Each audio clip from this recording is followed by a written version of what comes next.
Well, first of all, Lee, nice to have a little catch up with you. One or two things have developed and happened. How pleased are you so far with what's coming? Yeah, we're really pleased to get 2 players through the door as quickly as we have. I must say the players were excellent. They gave us a quite early indication that they wanted to come and play football here. So they were excellent in terms of getting them here. The contract, it was pretty easy. So, you know, we're delighted. I think we've been saying we want to get our work and our business done as soon as possible.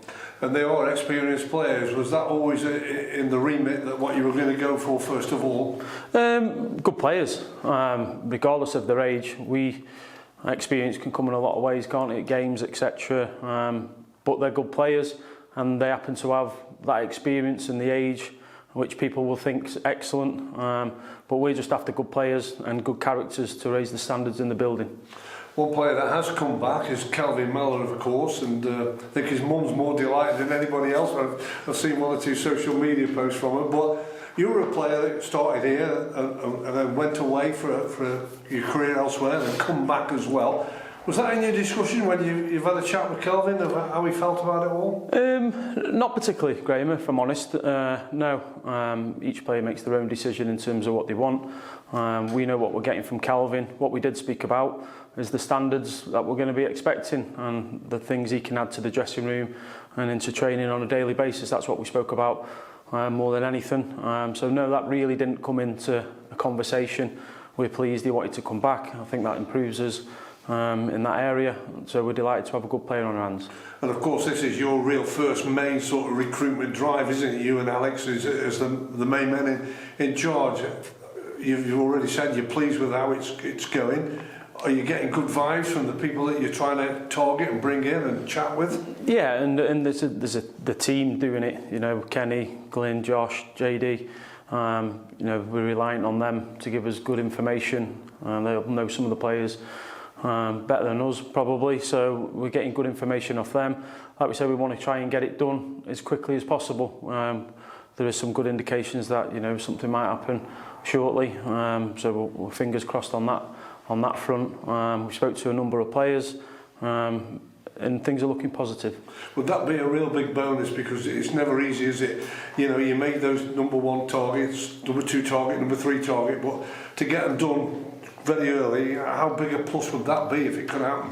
Yeah, it'd be brilliant, wouldn't it, if this time next week we've signed who we want to sign, and but you know, it's not going to play out like that. But the aim is to try and get these players through the door as quickly as possible, so they can get settled in terms if they need to move, etc. So we can hit the ground running with them.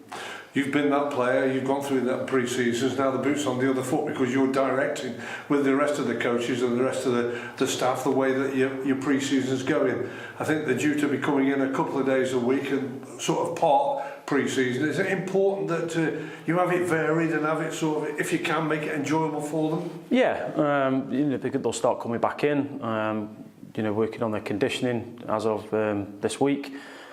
Which means then we can accelerate pre-season training and get the players to where we need them to be. The season obviously kicks off earlier, so everything jumps forward in terms of pre-season games, etc. So we're hoping what we're putting in place, a varied pre-season, something that they've probably not had for a while. Some of the players that have been here will benefit us in the long run. And of course you're trying to manoeuvre with the players, with your targets.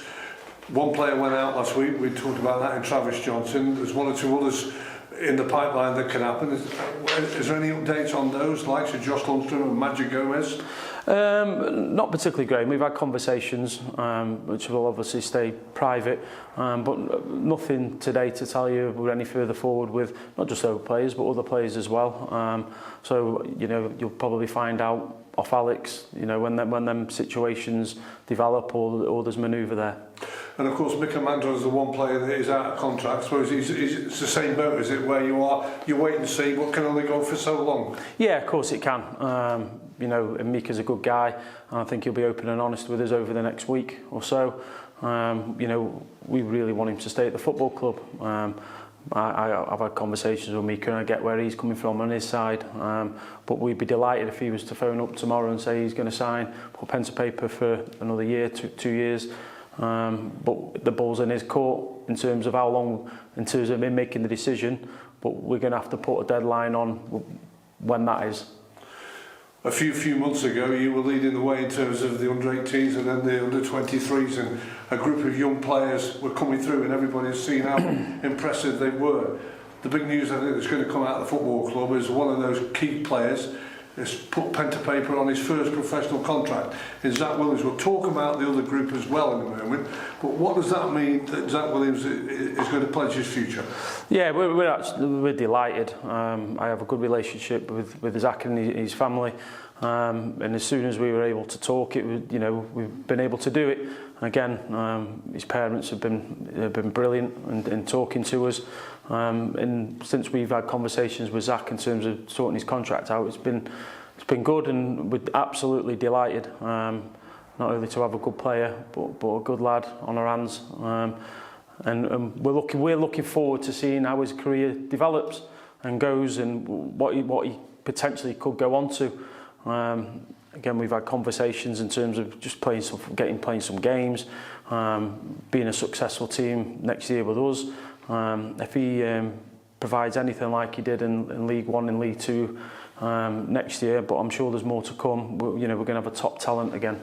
How big a statement is it though for the football club? Because you unfortunately over the last few years you have lost players who've gone away to pastures new, but to get your key players in that group of scholars, I think there's only one at the moment he's still in negotiations with to get signed up, so a real big statement I think coming from the football club. Yeah, and I think we've just been open and honest with them, and we won't step in the way of someone going on to higher up in the league, bigger, better things, or whatever you want to call it. So we've just been honest with him and let him know what we think. So it was brilliant for us to be able to have that relationship, and him giving us that trust that if a time does ever come about, then we'd sit down and talk. But what I would say is Zac has just mentioned about playing next year. He's not talking about other people are doing the talking for him. If you like, I'm doing it now. He's talking about what position am I going to play, and he's injured, he wants to get back, regular updates on his ankle. So he's fully focused on what he's looking to achieve next year, which I think is brilliant. And how exciting is it for you and the rest of the coaches to see this group that you've signed up from scholars to professional terms being a part of it for next season? Yeah, it's brilliant. They're a talented group. Obviously, they're all going to have to go down their own little paths in terms of what they're going to have to do next year to improve, but we're absolutely delighted, and there's some real talent in that group. We might have to just wait a little bit for them. The first year pros, some have had a taste of it last year, so some will be chomping at the bit. It's important for us to let them know what we think is going to be best for them moving forward in terms of how we're going to progress them. But the fans should be excited with these players for in the immediate future. Really, I'm not saying 2-3 years. I'm saying, but they're a talented group, and they're all willing to work hard, and hopefully we get enough of them in the first team in the next 2 years. I think you mentioned the fans, that's what they want, and they don't want to see certain players leaving and going to big Premier League clubs and not playing football for a couple of years. They want to see them pulling on the crew shirt. Yeah, and that's I think I've said before, that's my message to any player. You need to be playing football. When you're finished, you want to look back on playing so many games, remember that game. You might have kids by then, and if you're not playing any football, before you know it, you're at my age and you're finished and you've not played many games. Now, I understand the other draw, I'm not daft, I understand the other draw to football, but if you're playing well and playing games, you'll get everything you deserve out of it as long as you work hard and you keep your head down.